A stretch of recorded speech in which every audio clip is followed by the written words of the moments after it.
Losako, bonjour. Matundu,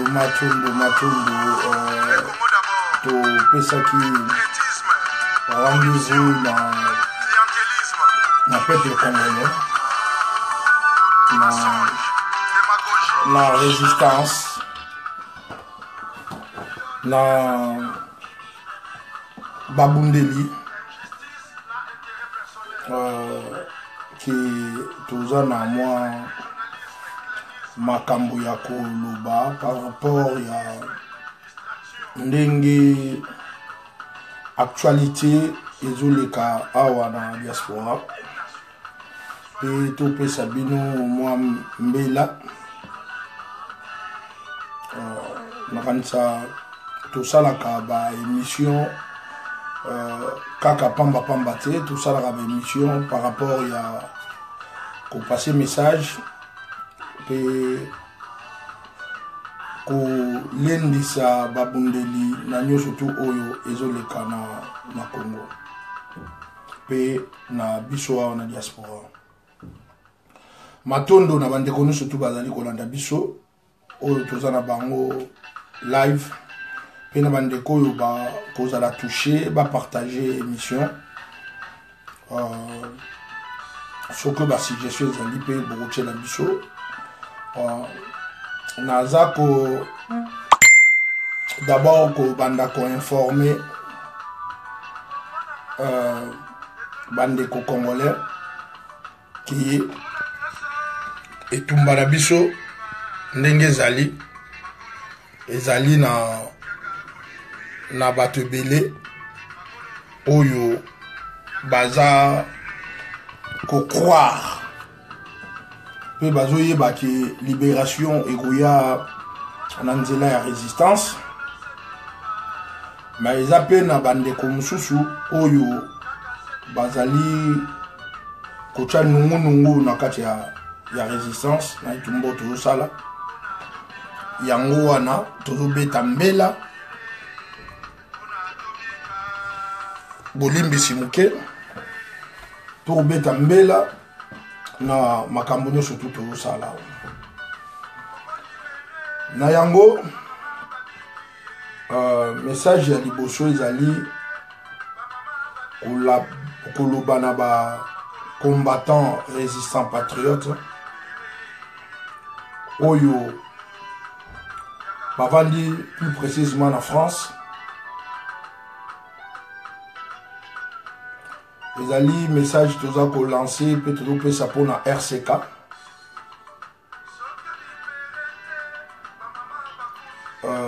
RCK moko ya lingomba ya babundeli ya Congo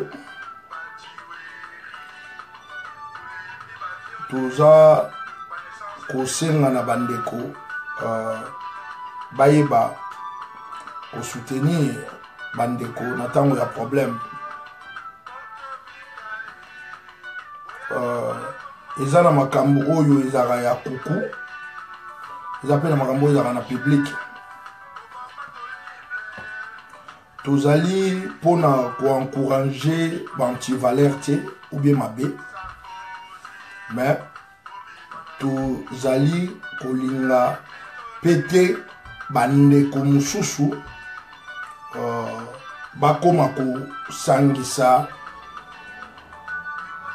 bitoto na komba ou bien kozwa makambo ya komba te koya nango na komba ya komba kokende nango libanda vice versa ce n'est pas bon mais tozotala le point positif oyo groupe RCK ezosala na combat soki ezomemela biso un plus pour na combat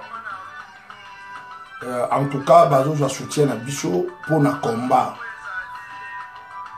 makambo oyo ya koarranger ou ya koaménager en dehors ya combat to salaka yango mpe en dehors ya combat yango tolobaka ke nyonso esengaka video te nyonso esengaka radio te eza na makambo mosusu oyo foto traitera yango kaka na kuku na se biso moko biso na biso.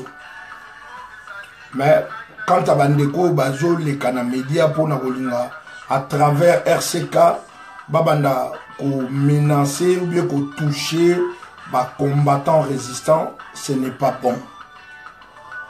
Faut kotika bizaleli wana parce que notre combat vraiment ezali noble et juste. Et puis babiloko wana tende mutu ekosala et décourager combat bien diminuer combat, non.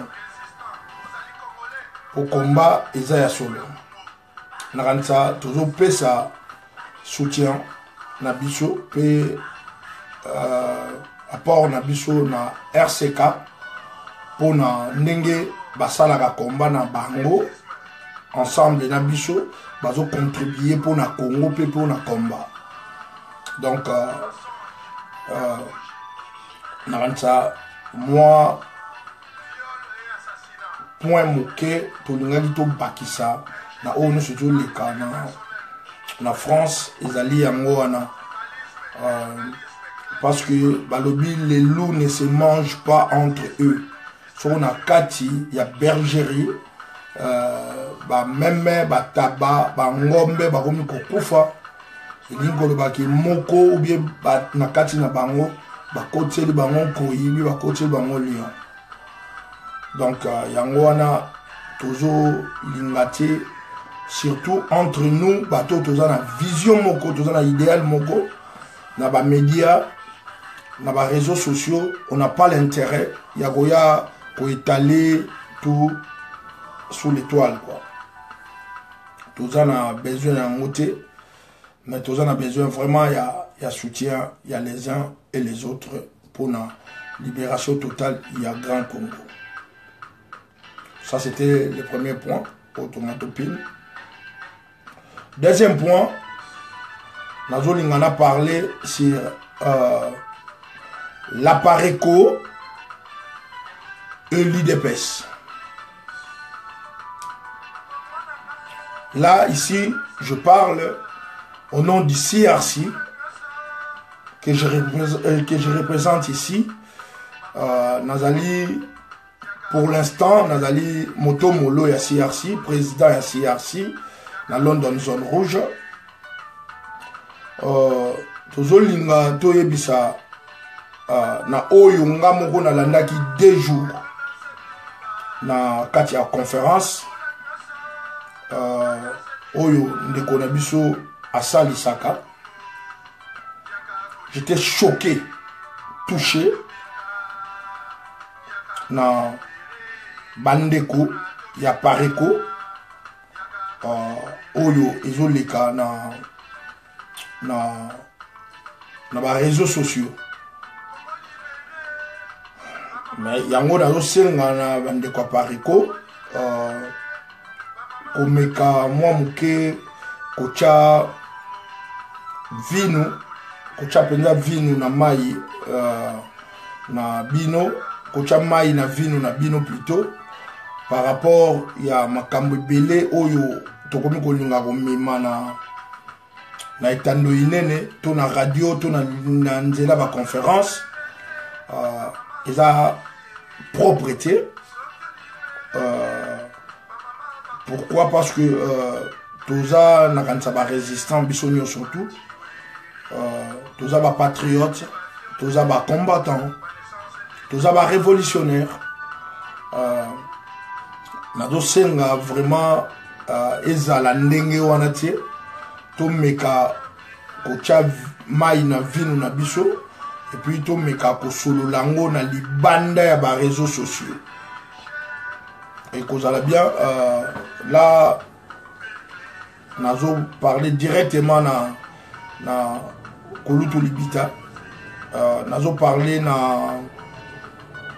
Zaïro Mbemba, nazo parler na Ilompoka, pourquoi pas des fois pe nazo parler na Pasta Filo Makeleka yoyebi ndenge to solo laka ezo senga bisote makambo oyo mingi ezala na toile to tia penza moi sagesse ebele boania penza likolo ya mayele pona koyeba direction nini otozo kende nango na makambo pe surtout total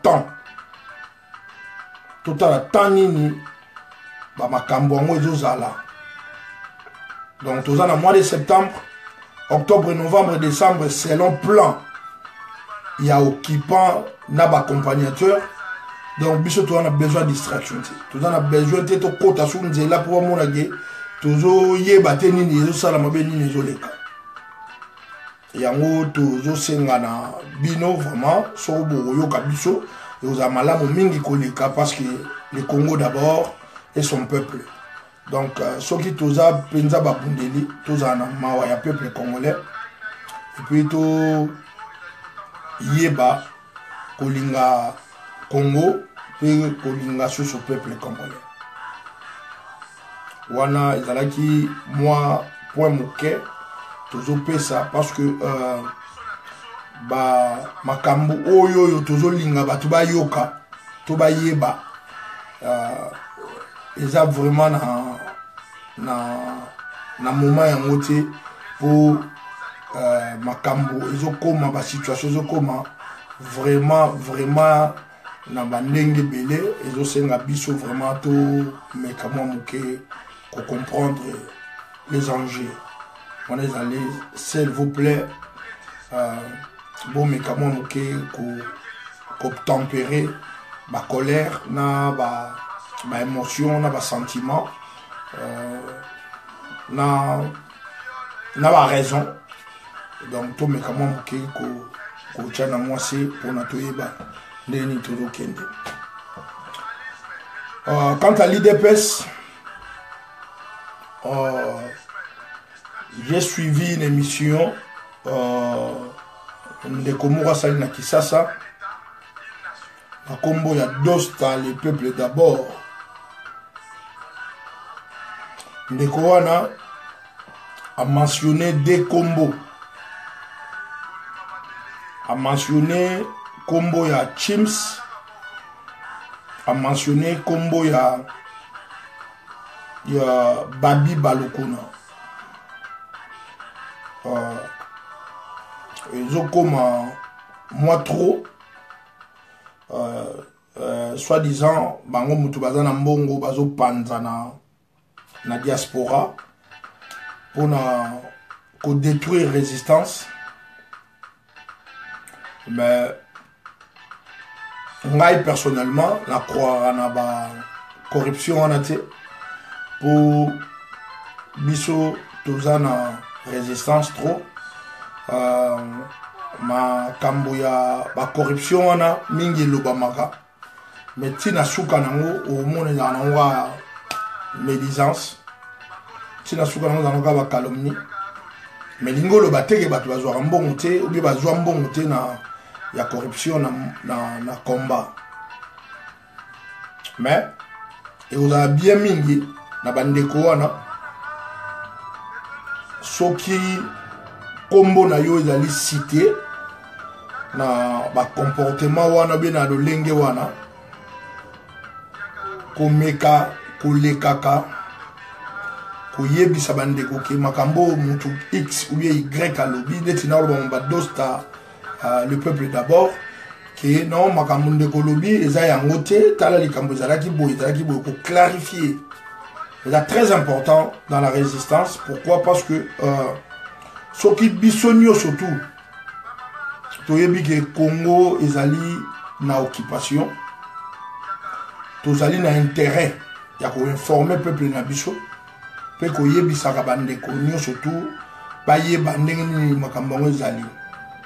Et surtout que on ne fait pas ces combats sur une base de mensonges.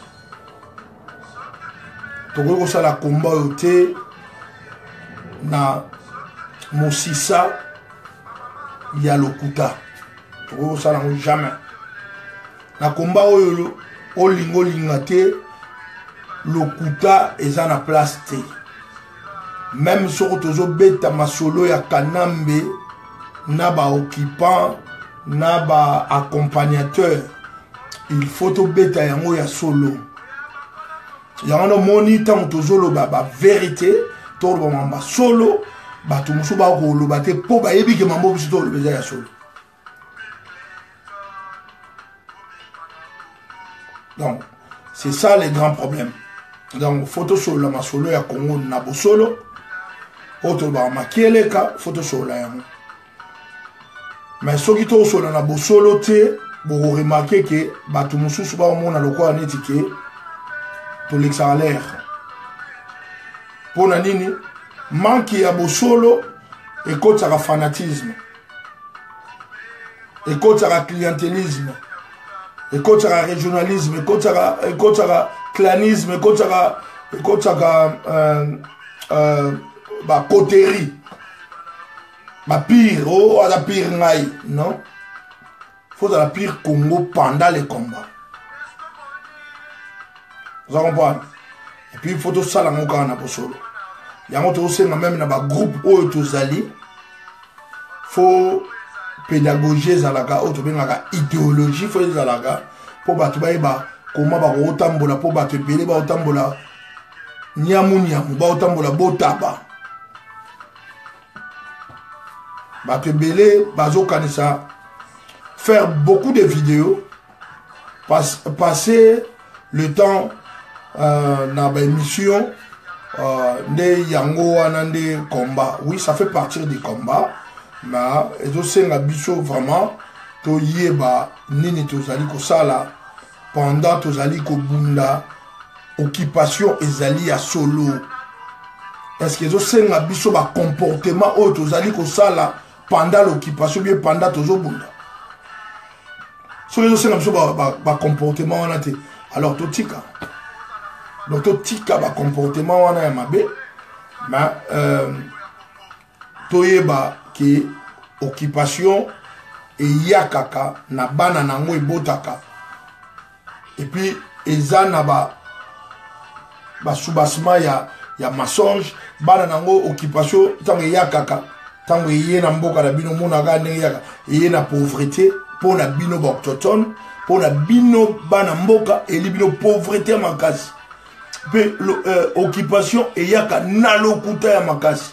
Occupation yaka faut ekabola batu occupation ala na ngwa siko tango yaka bongo omona tango ezoya wana occupation na omona batu bakomi ba déplacer ba kozala ba naissance non désirable ekozala ba tiweri ekozala ba massacre ekozala mais omona bino bana mboka bon omona que bon se contenter na distraction. Or on n'a pas besoin de ça. Tala lelo plus de 425 mort na charnia maluku to lobela ngo suste to comme le roi to bosani mais or eza wana pourquoi pour occupation ils ont la besoin de distraction ba lokuta na ba multitude ya ba makambo kili kilio ba la besoin surtout na diaspora na Europe oh to zana ngo besoin te atamuke ba patriote ba combattant ba résistant. Est-ce qu'il faut la bongo? Non. Bazo pour moi na ba Congo. Toujours qui pété. Bazo pour moi na Kasai et de déplacer. Toujours qui peut souster. Ba boma na Kivu, na Ozaïr, l'Équateur, partout na Congo ba boma. Na kati ya armée na biso. Toza na infiltration. Quand il y a armée na biso ba occupant bazali mais tous a distrait toujours lobaté toujours monaté toujours quand ça le netike non il y a me faire le bango ah bien il y a que tu me fasses la boue. Or ce n'est pas ça, ce n'est pas ça et ce n'est pas bon. Faut comprendre que occupation est à la solo. Talaka ko mona batu musu ba ko koma na babuku na ba réseaux sociaux na ba nini ke non, il faut ko tike la kanambe temps ko changement na tinate ba dit ça. Donc il ngolo baké tangu bango bazo parler na changement biso ba résistant to ba changement.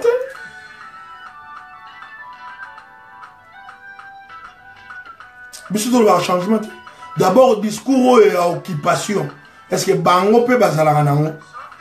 Les politiciens et les politiciens, les accompagnateurs de partis politiques. Est-ce que bazala discours mon abisso direct? Non. Balobi que on va sur place na Congo. OK, so va sur place na Congo. Alors pourquoi vous pouvez ça beki? Il y a un autre zolo baké, plus rien ne sera jamais comme avant. Donc, bango va passer calendrier le 31 décembre. Or, normalement, tant on est tant que to pico la bango, to démanteler bango.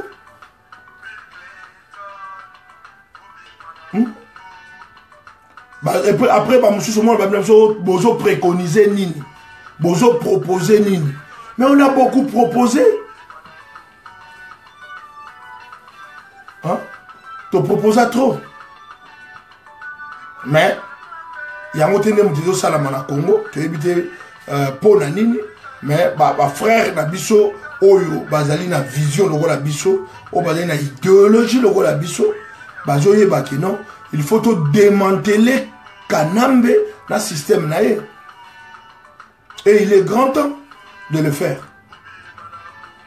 Yango Mikolele Kebele dans ta salaki sous live té parce que to salaki na misala mususu to zali ko sala pour na Congo pe pour na combat on est ko zabso mo tamingi yango to salaki live té mais to sala appel patriotique na ba combattants résistants de partout.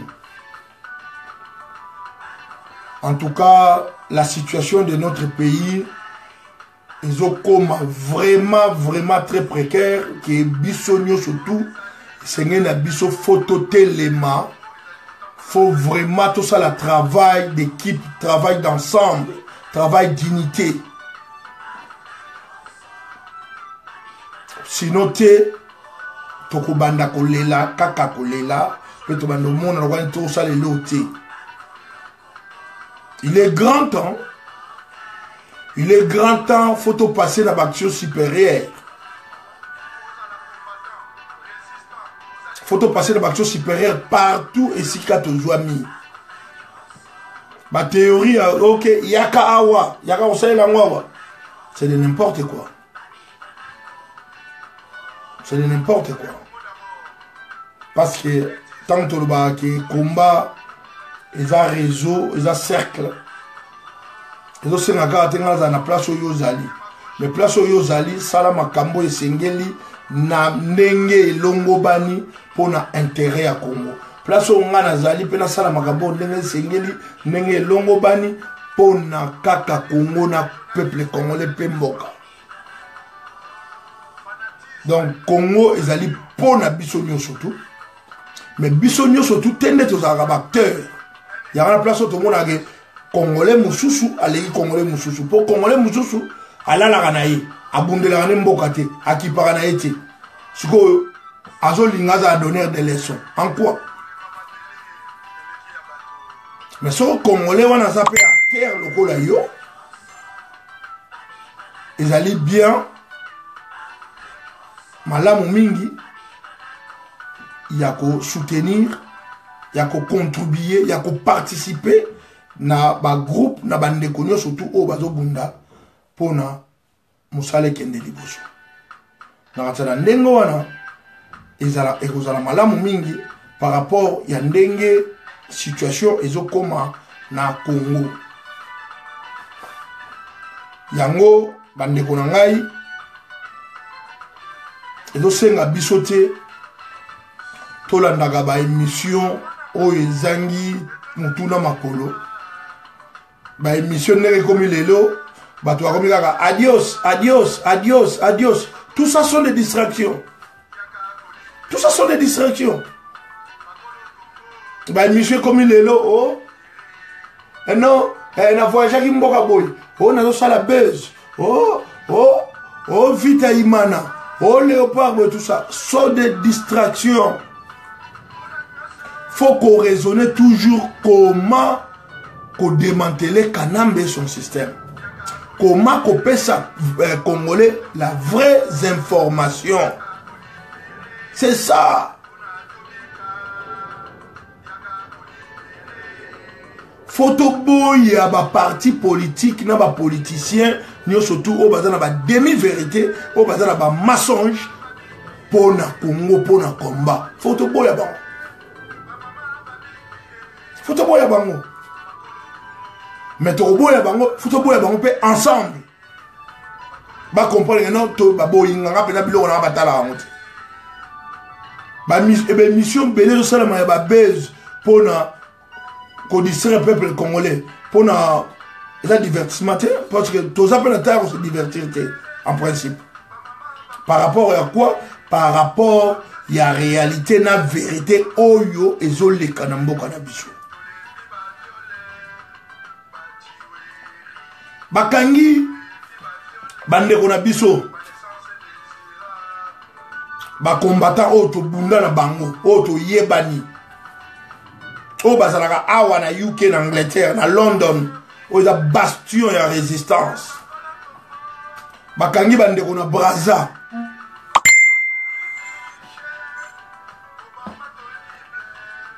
bakangi bande kona Brazza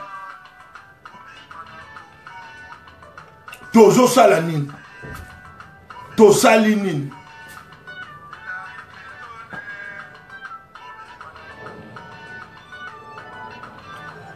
toza kosenga na groupe wana pe na parti wana ekoka koyebisa na biso ba résistant et au nom de la résistance que position ya bandeko wana eza ndenge nini pe makambo yango yotambola ndenge nini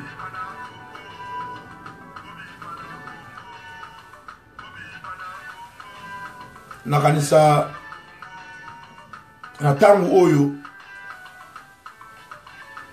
ba politicien faut ba yeba yango ke peuple congolais azali susu oyo azalaka te toyebisaka bino mikolo nyonso peuple congolais azali lelo debout déterminé toujours continuer ko informer toujours continuer ko former toujours a besoin peuple congolais azala acteur ya makambo ya Congo. Tous on a besoin peuple congolais azala spectateur. Or pour peuple congolais azala acteur ya makambo ya Congo, ezo senga peuple congolais nyo surtout faut azala éveillé, faut azala formé, faut azala informé. Pas dans des mensonges. On a le coutaté. On a besoin de vraies informations pour le peuple congolais assis pour qu'il soit destiné pour le peuple libérer. Le peuple se libère. Le peuple se libère. Mais toujours continuer à rappeler, à insister pour ne pas rater. Ce qui toujours dit qu'on vivre ensemble, nous allons tous mourir comme des mouches. D'ailleurs, to senga bandeko tant to linga to vande sikamo photo vanda na bosolo na makieleka vérité oza na kati ya moelle pinière ya motu ya te ba demi vérité ba lokuta pampamba ba intérêt personnel on n'a pas besoin de ça on a besoin de au régionalisme au tribalisme on n'a pas besoin de ça clanisme on n'a pas besoin de ça. Donc, tous en a besoin, tous les acteurs pour nous surtout les cas na mboka Congo. Yango encore une fois, na ba combattants, résistants, ba patriotes, ba résistants, oyo bazo bunda na makieleka chapeau bas. Bon continuer toujours dans la direction, dans la même fil d'idée, dans le même comportement. Ba comportement ya ba demi-vérité ya ba mensonge na rozala ba fanatisme na au clanisme régionalisme on n'a pas besoin de ça pour Congo et rozala libérer na peuple congolais et non même ba groupe autour ça ba plateforme autour ça c'est juste pour l'organisation na kati a on est tozali Mais tant que je groupe, je suis plateforme de libérer Congo, mais les peuples congolais, ou à Yokimbela, ou à Simbiango, quand je me suis dans quoi mon boye, à côté de Kingandi, allez. Il y a un des messages. C'est ça le problème.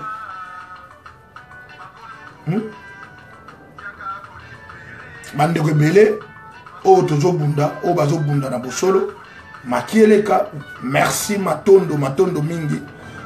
Toza kosaku munagaga mpeve ya balongo na bankulu oyo bazalaka na biso bazo contrôler combat spirituellement parce que les combats d'abord spirituel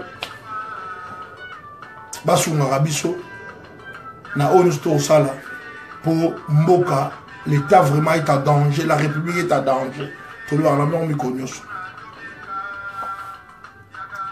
donc tomeka moi muke koyeba nini tozo sala na combat penini tolingi bon awa na London na zone rouge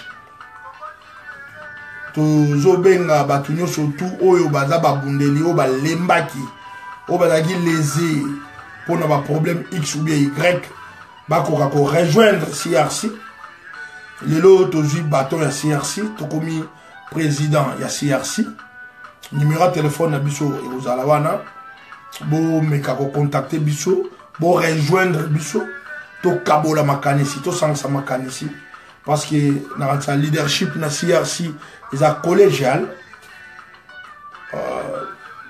tous en a besoin à tout le monde tous en a besoin d'intelligence ya batunyo so tous en a besoin ya compétence ya mutunyo so ya énergie ya mutunyo so ya talent ya mutunyo so mais nous surtout faisons la kaka na makiele ka faisons na bosolo pour avancer na combat na biso otozo sala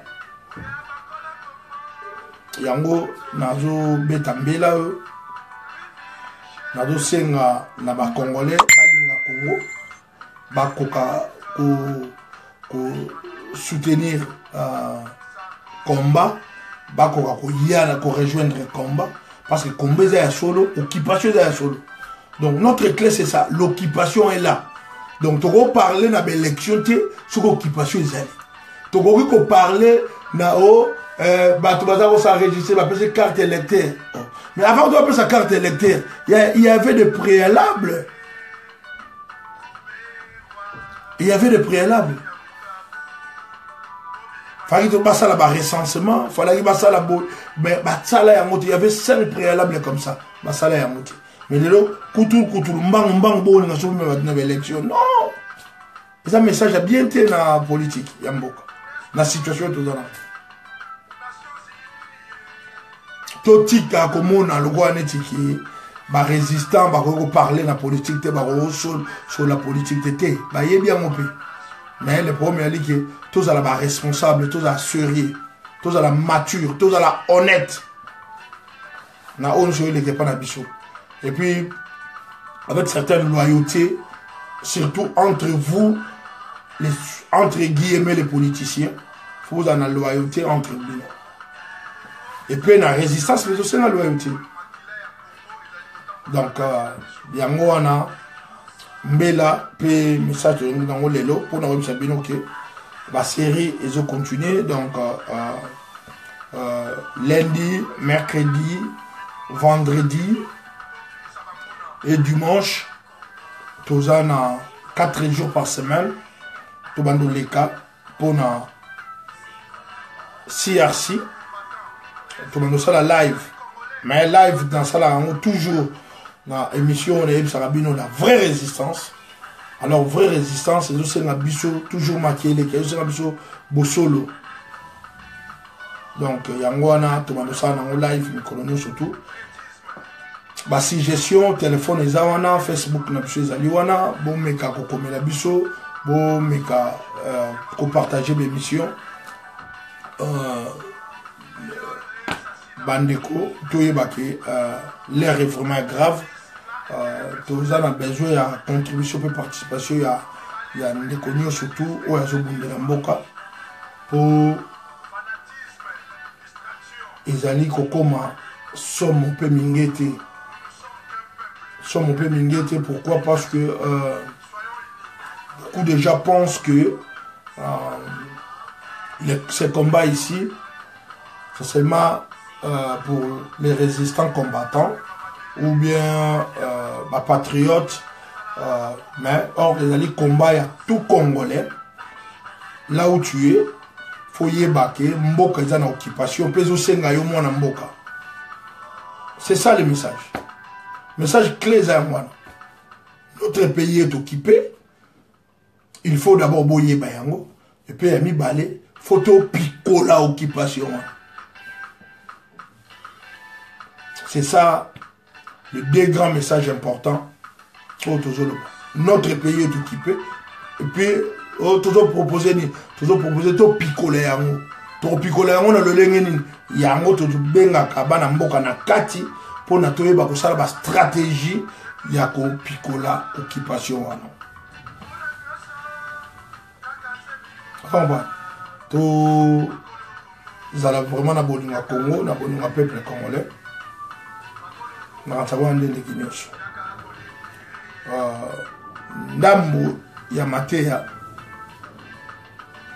oyo pe maloba otonga toloba yango na tolobi na kolinga na tricher sous te na yiba mwa muke na kanisa na 40-45 tango mboka lokola France pendant période wana ezaka occupé ba parti politique nyo surtout ya France la majorité et sanganaka na résistance et sanganaki esika moko pour la bouter occupation dehors une seule fois. Ce qui paie ma parti politique na biso na Congo, oh toza nango plus de 800. To sangani comme un seul homme. To lobi que pas des élections, une photo picola occupation. To sala yango mokolo monta sur les amis. Mais tellement ba misusu bazo mona ba intérêt na bango ba jupe ba intérêt ya ko sa peuple na ba demi vérité na ba mensonge. Oh buto kende boye na kende ko za carte électeur oh to ke no sala boye tout ça ça ba lokuta. On n'a pas besoin de ça. Bon ko sa peuple ti camp. Et puis yo peuple o linga ba ko sa o ti camp. Soyons responsables de notre destinée. Et là, on doit bêta mbela na peuple congolais. Tout le peuple congolais, la peuple congolais en 1939, la peuple congolais en 1940, la peuple congolais oh, il y a 64. Tout la peuple congolais il y a 2017 que makambozo le kanambo na monsieur zali yangote ba Corneille Nanga ba osala ba lokuta Kanambe Yemogo lokuta usurpateur occupant azape na ba accompagnateur sukonani ba politicien na biso. Mes chers frères, est-ce que les autres sont biso bongo? Non. Est-ce que biso bongo? Non. Est-ce que biso bongo? Non. Et aussi na biso vraiment tous à la efficace, tous à la unis. Tous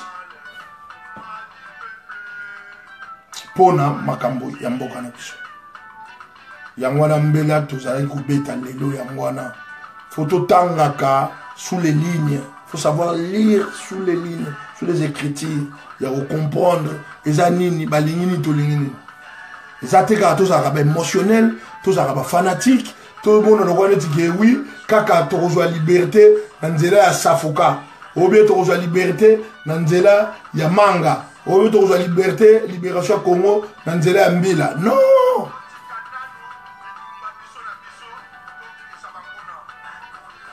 Yamana moto tchele binonze mboyo, to yemba, boyo karayango, ernyo surtout. Oza la combattant, résistant, on a dit congolais, ti luka liblobi ko yamboka.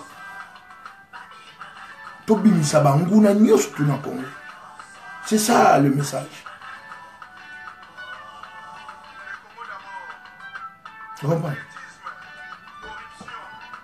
Donc batu mingi ba se plonger na corruption, na traitisme, na client et ça yango te.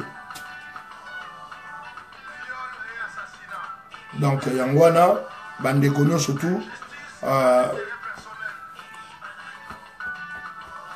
merci matondo mingi na ndenge bo pesi ngonga na bino pona olanda biso bo partager émission et puis toyeba kolinga mboka na biso toyeba kolinga peuple congolais toyeba kolinga kombo to sala to respecter bandeko peut tout se respecter par rapport à kombo to sala na antezana biso bien dans yango bandeko surtout balandi biso matondo merci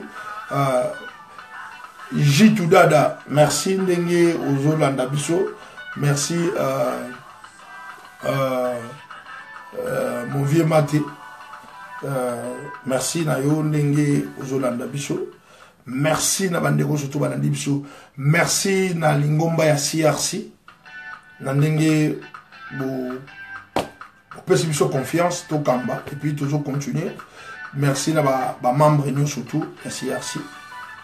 Dans sa émission na biso to solo la peuple et zali mais to kubongisa pona na ndenge esengeli ebanda ezongela koleka ndenge leka live et puis to sala pe ba live mususu na compte CRC c'est très important donc yangwana to ngaki to passer message na kati na bino donc